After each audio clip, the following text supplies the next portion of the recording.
Oi gente, como vão? Tudo bem? Hoje eu vim trazer para vocês a terceira parte do vídeo sobre a síndrome de Munchausen por procuração.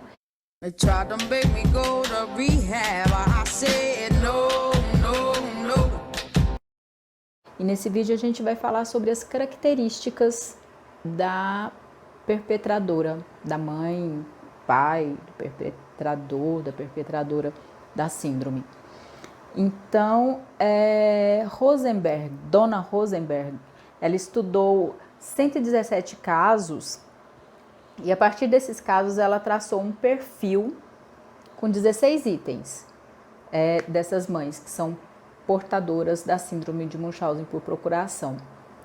Então, vamos à lista?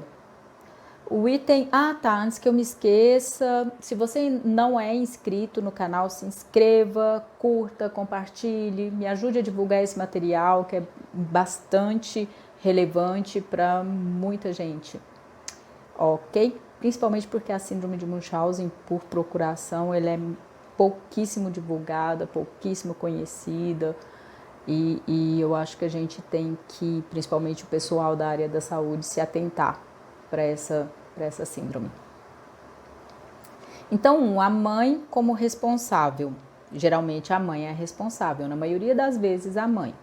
Como eu já disse, pode ser o pai, pode ser cuidador, avô, avó, mas a maioria dos casos é realmente a mãe. A idade dos pais, 2. Entre o final da segunda década e o início da terceira.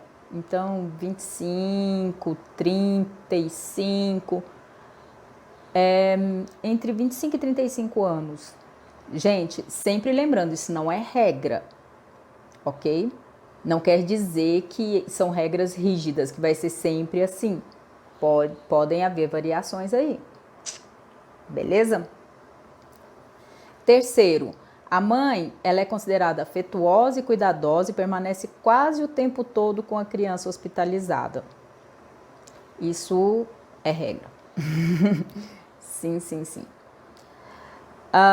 4. A devoção da mãe sensibiliza e engana a equipe médica. E com essa equipe médica, ela estabelece laços de confiança.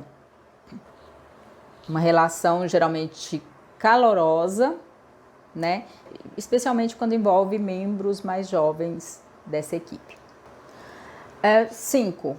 A mãe elogia o padrão de qualidade da assistência médica prestada.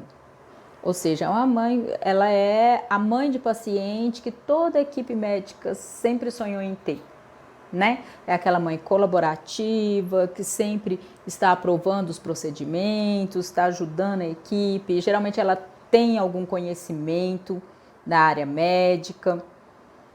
Então, não desperta a menor desconfiança dessa equipe médica, porque é uma mãe que está ali para ajudar. 6. A mãe aprecia e estimula os procedimentos médicos sofisticados, ainda que potencialmente perigosos, né? A gente já falou isso anteriormente. 7. A preocupação da mãe não parece proporcional à aparente gravidade da situação do filho, da filha, e à preocupação da equipe médica, né? Que está investigando e não está encontrando ali a causa dos sintomas. Mas assim, não é que ela não liga, é que ela sabe, né? Ela sabe que a criança não tem problema nenhum, que a criança é saudável.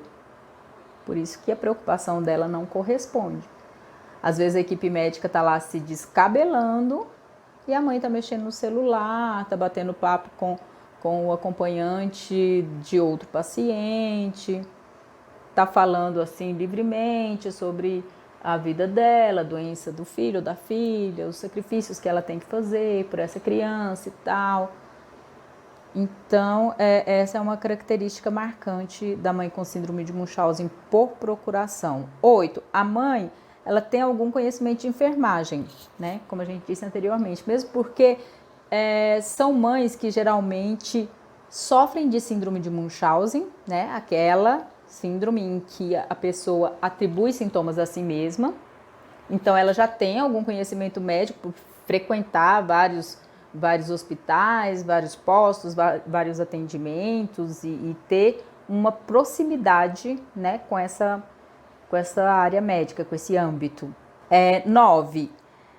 A mãe, ela é inteligente e socialmente mais sofisticada do que o esposo. Tá aí, às vezes esse pai, ele é ausente, é nulo ou apoia a própria mãe. Por isso que ela tem esse controle, né, sobre a criança, sobre a situação, sobre a doença. E às vezes os dois podem ser aí coparticipantes da síndrome de Munchausen por procuração. O pai apoiando a mãe e ajudando. 10. O pai, ele quase não se envolve na vida desse filho, dessa filha. E raramente ele visita o hospital.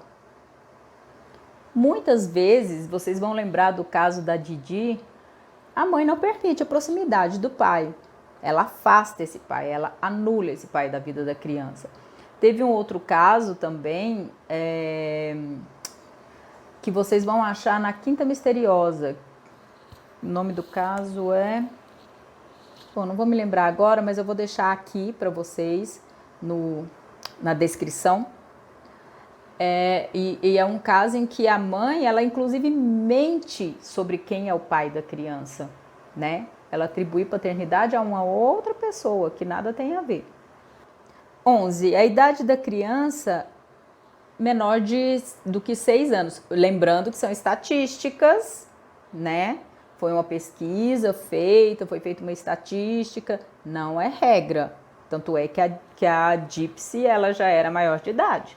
Mas a mãe insistia em mentir sobre a idade dela e atribuía a ela uma menoridade que já não existia mais. Não é mesmo? E alienar a própria filha, que não sabia a própria idade. 12. A história de doença familiar não é comum. Às vezes, antecedentes de morte misteriosa de um ou mais irmãos. Inclusive, tem um caso de um pesquisador, um pediatra, que conta a morte de várias crianças na mesma família, filhos dessa mãe. Se não me engano, eram 9. Então, são casos de doença familiar não comuns, doenças não comuns, familiares, em que morrem várias crianças. 13. Quando algum dos consultantes levanta a hipótese de fraude, isso é recebido com ceticismo pela maioria da equipe médica.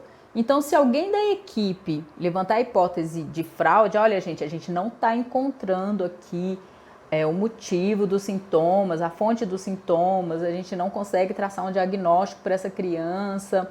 Eu acho que essa mãe, não sei não, acho que essa mãe está mentindo, hein?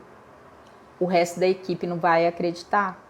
Por quê? Como eu disse, a mãe, ela desperta muita confiança, pena, admiração, respeito, principalmente da equipe médica, que ela estabelece uma relação de muita proximidade com essa equipe médica. Então é preciso mais do que uma desconfiança para convencer aos outros de que essa mãe esteja possivelmente mentindo, digamos assim, sobre o filho ou a filha. 14.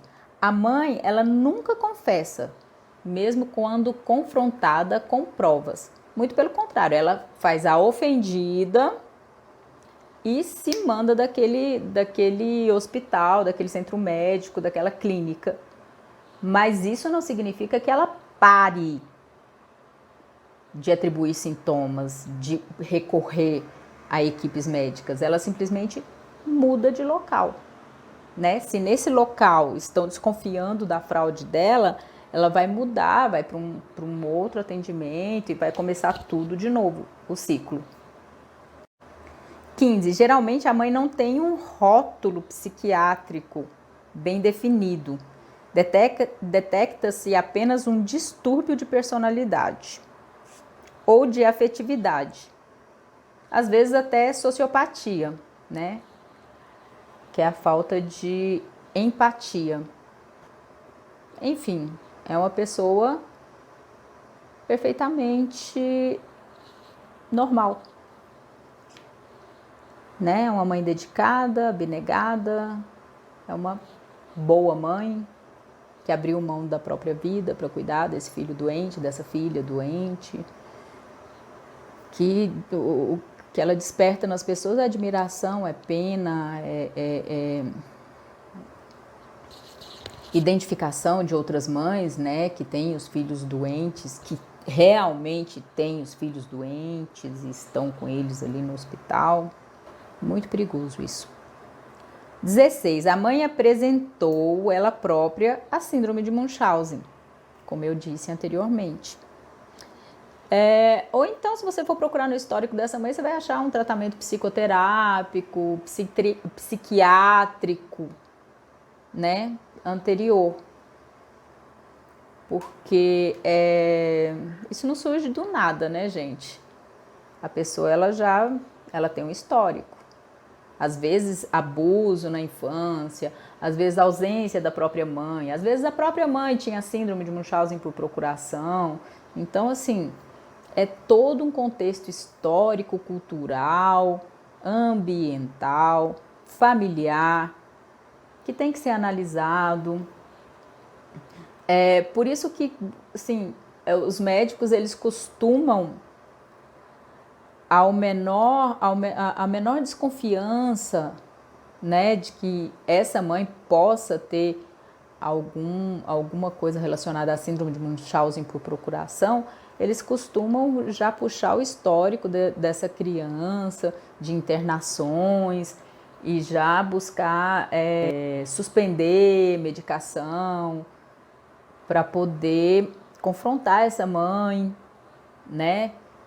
Se conseguem mandar essa mãe para uma terapia, conversar com o resto da família para obter informações aí.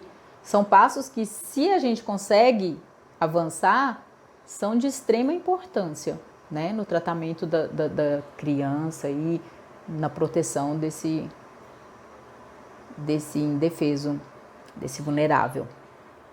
E aí, sobre a diferença entre a síndrome de Munchausen por procuração e a hipocondria por procuração. Existe aí a hipocondria por procuração também. Na síndrome de Munchausen por procuração, a mãe, ela simula sintomas para os filhos. Ela inventa, ela cria, às vezes ela provoca. Nos vídeos anteriores eu explico como ela faz isso. Na hipocondria por procuração, a mãe, ela realmente acredita que tem ali uma doença misteriosa, rara, que os médicos ainda não descobriram. Então, essa mãe com hipocondria, ela acredita na doença, ela acredita que a doença realmente exista. A mãe com a síndrome de Munchausen por procuração, não, ela sabe que a doença não existe. Ela sabe que o filho não é doente, mas ela precisa que ele esteja doente para que ela possa desempenhar esse papel, sabe, de mãe abnegada, para que ela possa obter a admiração das pessoas, para que ela possa obter a atenção médica. Então é isso. Por hoje é isso. Muito obrigada. Se você já assistiu até aqui e não curtiu ainda, vai lá, curte, divulga, me ajuda. Até o próximo vídeo. Desculpa, eu tô demorando a gravar, eu sei, mas é que, né, faculdade, TCC, essas coisas, mas eu prometo ficar mais atenta e trazer mais vídeo para vocês, tá? Tchau, um beijo e até a próxima.